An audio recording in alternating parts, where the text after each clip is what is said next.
అర్ధరాత్రి మధ్యలో జరుగు పానకూల పుడకలా ఏమిటి ఈ ఫోను? ఎవరో చూడండి. ఫస్ట్ చూడు. హలో, మాధవరావు గారున్నారా? ఉన్నారండి. మీరెవరు? నేను డిస్ట్రిక్ట్ కలెక్టర్ని.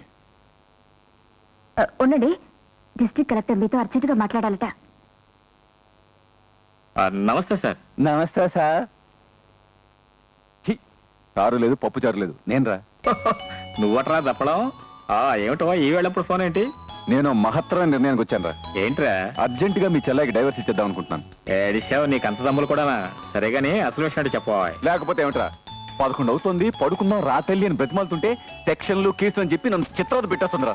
అన్నయ్య, ఆయన మాటలేవి నమ్మకు, అన్ని అబద్ధాలు. కాదురా, మీ చెల్లెలు చెప్పేవి అబద్ధాలు.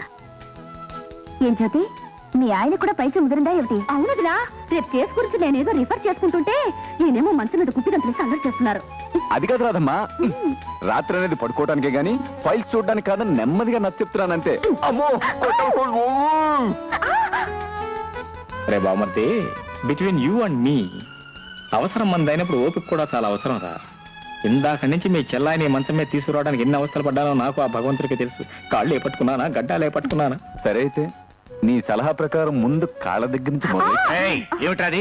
రాత్రి 11 గంటలైనా లైట్ లేకుండా అర్థరా షూట్ చేయమంటారా? ఒరే రాధవ, మాధవ, మా నాన్న గంట వచ్చేస్తున్నాడు రా. మేము పడుకుంటాం. Good night.